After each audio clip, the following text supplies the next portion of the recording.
일단 서로 분주하니까 일정을 다시 잡자. 북한의 고위급 회담 연기. 왜 연기가 된 걸지 궁금해요. 그리고 태영호 북한의 전 주 영국 공사죠. 예, 근데 이제 이 사람이 한국에 와 있는데 그 냉면 사과 요구하는 게 지나치다 이런 지금 얘기를 했어요.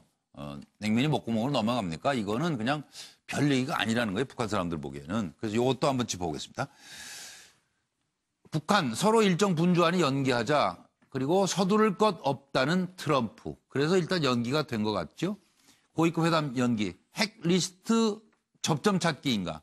선 제재 완화 얻기 전략인가. 아니면 미국 정치상을 좀 지켜보자는 뜻인지 일단 연기했습니다. 트럼프 대통령 내년 초에 김정은 만날 것이다. 내년 초에 김정은 만날 것이다. 그리고 제재 완화 위해서 북한도 호응해야 한다. 요 말을 첨부했습니다. 제재 완화를 위해서 북한도 거기에 호응을 해야 한다. 미 국무부는 회담 연기는 순전히 일정 조율 문제다. 미 청와대 고위 관계자는 북미 간 대화 진행 중 기다릴 것이다. 외교부 연기 관련 과도한 해석은 불필요하다. 강경화 장관 연기는 북한이 미국에 통보했다. 이런 상황입니다. 예, 들어보시겠습니다. We're going to change it because of trips that are being made. We're going to make it at another date. But we're very happy how it's going with North Korea. We think it's going fine. We're in no rush. We're in no hurry. The sanctions are on. You still expect to meet Kim Jong-un? Excuse me, wait. Sorry, sir. The sanctions are on. Sometime next year, I would say. Sometime next year? Sometime early next year. 일단 북한과 미국 둘 중에 어느 쪽에서 먼저 회담을 연기하자고 얘기를 했는지 그거 좀 말씀해 줄 수 있어요? 예, 그 부분은 북측에서 이렇게 연기하자 하는 통보를 받았다 하는 것이 이제 미국 측이 우리한테 설명해 준 부분입니다. 아, 북측에서 먼저 회담 연기를 요청했구만요. 뭡니까 그 요체가? 뭐 여러 가지 분석은 가능하겠지만 그 일정을 다시 잡는 부분이라든가 이런 거에 있어서는 북미가 공개를 할 부분이라고 생각을 합니다. 지금 무슨 일이 있는 건가요? 정우가 배우님. 저희가 보건데 그 액면을 한번 잘 보면은 트럼프 대통령도 잡혀지고 있는 그 여행들, 트립스라는 것 때문에 이게 좀 미뤄졌다 그 표현을 했고 방금 외교부 장관도 이것은 이제 북측이 요구를 했다는 것 아닙니까? 물론 이제 물밑에서 여러 가지 의제 조율들이 있습니다만 저는 그거보다는 이번에 어쨌든 간에 고위급 회담을 하면서 북미 이제 2차 정상회담을 앞두고 있지 않습니까? 내년 초라고 몹쓸 박았는데. 북미 이번에 가면서 지금 실무회담에서 상당히 한계가 있기 때문에 김정은 위원장의 친서를 전달하고자 했을 것 같아요. 트럼프 대통령한테. 근데 일정이라는 것은 트럼프 대통령이 미국에 없는 해외라든가 이 비우는 그 날짜였던 것으로 좀 추정이 됩니다. 그렇기 때문에 실질적으로 친서를 갖고 직접 트럼프 대통령을 만나서 김정은 위원장의 뜻을 좀 적극적으로 전하고 좀 답변을 듣고 와야 되는데 그 일정 자체가 좀 잘 안 맞으면서 폼페이오만 만나고 올 일은 없고. 그렇죠. 수준된 것이 아닌가 저는 그렇게 좀 해석을 하고 싶습니다. 이번엔 우리 김성환 평론가 준비하셨어요? 아니요. 조금 있다가. 그럼 김한규 변호사부터. 뭐 트럼프 대통령 입장에서 가장 중요한 행사가 끝났습니다. 일단 중간 상황 끝났고 나름 선방했다고 생각할 겁니다. 일단 상원은 지켰으니까. 근데 이 계속 지금 북한과의 밀당 중에서 가장 중요한 건 핵폐기인데 지금 북한과 관계에서 딱 하나의 쟁점이 다른 것 같아요. 지금 핵폐기와 제재 완화, 그다음에 뭐 이런 어떤 북한 체제를 뭐 안전 보장하는 문제에 대해서 북한은 계속 지금 같이 가자, 동시로 가자 하는 건데 트럼프 대통령은 계속 단호하거든요. 지금 동시가 아니고 네 주머니 먼저 깔아. 그렇죠. 먼저 보여줘라. 먼저 줘라. 그런 차원에서 좀 숨고르기 들어간 거 아닌가, 또 다시 압박을 낸 거 아닌가 그렇게 봅니다. 마지막 요거 조율인 것 같아요, 서 변호사. 저는 이게 형식적으로 이게 북한이 먼저 연기를 요구했지만 미국도 이게 불감청 고소원으로 왜냐하면 이게 미국도 서두를 이유가 없거든요. 따라서 이게 북미 간에 서로 이게 급할 건 없다. 저는 이게 장기전으로 가는데 일단 이게 북한의 전략은요. 바로 이게 핵실험장을 폐쇄하는 거하고 제재 완화가 동시적 관계다. 따라서 이게 핵실험장 폐쇄했으니까 제재 풀어라. 이게 북한의 주장이고요. 우리 한 걸음 갔으니까 최소한 한 걸음은 나가라. 미국은 이게 핵시설 신고하고 사찰 후에 나중에 제재 푼다. 이게 미국의 입장인데요. 그걸 조율해야 저는 이걸 쭉 보면서 한마디로 이게 지금 낙관적인 전망보다 비관적인 전망이 커지고 있고 우리 이게 장기 교착 상태에 빠질 가능성이 커지고 있다. 이렇게 좀 비관적으로 봅니다. 그리고 김성환 평론가는요? 뭐 이렇게 비관적으로 뭐 볼 필요까지 있을까 싶은데요. 뭐 날짜 며칠 옮겼다고 그래가지고 뭐 크게 뭐가 달라지거나 무너질 것 같아 보이진 않습니다. 제가 볼 때는. 물론 이제 날짜가 한 달 정도 뒤로 미쳐지거나 뭐 정상회담 다시 하겠다고 얘기했던 거 이제 취소하겠다 이러면 굉장히 큰일이지만 지금 얘기하는 것처럼 서로 간에 조율하는 날짜가 조금 옮겨졌다고 하는 것이 비핵화 협상에 엄청나게 차질인 것처럼 생각하는 건 우리가 좀 지나치게 예민하게 반응하는 거 아닐까 하는 생각을 하고요. 저는 한편으로 그런 생각도 들었어요.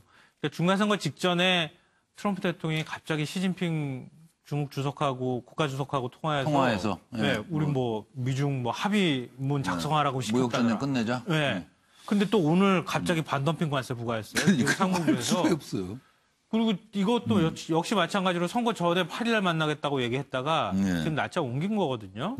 어찌 보면 이심전심으로 서로 상황 관리해 주는 거 아닌가 싶은 생각이 좀 들어요, 저는. 북쪽하고 미국하고 얘기가 계속 물밑 협상은 진행되고 있었을 텐데. 간단히 얘기하면 별일 아니다. 네, 중간 선거에 앞두고 난 다음에 상황 관리해 주고 다시 조금만 더 협상하거나 물밑 교섭을 좀 하려고 하는 것 같습니다. 정기남 교수님. 뭐 사실 예단하기 힘들죠. 뭐 이 상황이 어떻게 흘러갈지. 왜 그러냐면 그러나 불과 하루 전에 고위급 회담을 발표해 놓고 전격 취소되는 상황은 사실 일상적인 상황은 아닌 거죠. 그렇죠. 그렇지 않습니까? 그렇게 심심해요?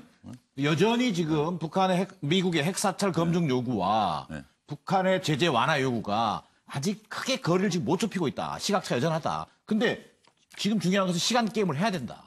이게 더 이상 플랜 B라는 건 없는 거거든요. 한반도 평화 비핵화 문제에 관련해서는. 그렇기 때문에 이게 단순히 낙관, 비관을 떠나서 예의주시해야 될 상황이 되고 있다. 그 부분을 좀 강조하고 싶습니다. 네, 알겠습니다. 그리고 저도 뭐 별것 아닌 것은 아니고 별것이다. 이런 생각을 갖고 있죠. 일정이 무슨 트럼프 일정이나 폼페오 일정이 무슨 하루 이틀에 정해지는 것도 아니지 않습니까? 근데 기본적으로 이제까지는 미국 쪽에서 회담 날짜를 뭐 연기하든가 뭐 그렇게 했는데 이번에 김정은 쪽에서 했다는 거 아닙니까? 그러면은 김정은 국무위원장 기대에 물밑 협상에서 못 미친 것이죠. 그렇기 때문에 좀 시간이 걸리지 않겠나 하면서 저는 뭐 그런 것을 떠나서 김정은 위원장은 서울 답방이 이루어졌으면 좋겠다. 그래야 연말 내로 북미 협상의 어떤 그 돌파구도 열고 그럴 수도 있죠. 여러 가지 꼬인 부분도 해결해 나가지 않겠나 그런 생각이 듭니다. 좀 조금 숨고르기 같은데 일단 태영호 그 영국 공사 진현이 태영호 전 공사가 북한에서 밥이 목구멍에 넘어가냐라는 말에 불쾌해하는 사람 없다는 거예요. 북한에서는. 사과를 요구한다는 건 좀 지나치다 이거예요. 협박하는데 그걸 뭐 강연 취소. 태영호 전 북한 공사가 리선권이 밥이 목구멍으로 이게 이제 냉면이 목구멍으로 그 얘기인데 이거는 북한에서 불쾌한 말이 아니다. 이게 뭐 북한 사람이니까요. 사과 요구는 지나치다. 논란이 된 것을 김정은도 알 것이다라는 얘기가 좀 의미가 있네요. 그리고 정부 소식통은 정부가 북한의 리선권 냉면 발언 유감이다 하는 뜻을 전달했답니다. 이거 어떻게 들어보셨어요? 저는 뭐 태영호 씨의 밥이 목구멍에 넘어가냐라는 말이 북에서는 불쾌한 말이 아니다. 이 말은 모르겠어요. 태영호 씨는 그렇게 이 얘기를 했는데 또 탈북하신 저 패널들도 많이 있습니다. 제가 한번 물어봤더니 그거 상당히 불쾌한 얘기라고 또 그러더라고요. 아, 그래요? 그래서 좀 시각이 다른 것 같은데 다만 이걸 가지고 사과 뭐 이렇게 요구해서 큰 국면 대국을 깨서는 안 된다. 큰 문제로. 그래서 말하자면 지금 평화 체제를 구축하고 남북 간의 관계 개선이라는 큰 틀을 사소한 말싸움으로 이렇게 깨서는 안 된다는 그거는 전 동의합니다. 시간이 정연한 교수님. 태영호 공사 얘기는 북한의 문화를 좀 이해할 필요가 있겠다 이런 취지로 얘기했지만 지금 리선권 발언에서 문제가 된 것은 우리 국민의 정서거든요. 그런 부분을 좀 충분히 감안해서 사과 요구를 떠나서 이런 일이 앞으로 잘 일어나지 않도록 남북관계 당국자들이 유의할 필요가 있겠다. 저는 이런 판단입니다. 네. 종갑 사실관계가 아직 뭐 확인이 되질 않고 있는데 어쨌든 간에 이 선거는 평소에 보면 발언 자체가 좀 우리 측 보면서 결례라고 인식되는 그런 언행들이 있기 때문에 이번 기회에 한번 좀 다 잡았으면 좋겠고, 전체적인 거는 앞서 말씀하셨듯이 큰 흐름에 이것을 역류시킬 수 있는, 그럴 수 있는 그런 식으로 가서는 안 되겠다는 거 서로의 관리, 인식은 지금 되고 있는 것 같습니다. 네. 저는 이 태영호 공사에 대해서 다른 거 한 말씀 드리면요. 지금 이게 그 협박을 받아서 강연이 취소가 되고 태영호 공사의 체포조가 활동하고 있습니다. 저는 이게 경찰이 방치하고 있는데 우리 이게 태영호 공사 체포조를 체포해라. 저는 이게 경찰에 이 말을 꼭 하고 싶어요.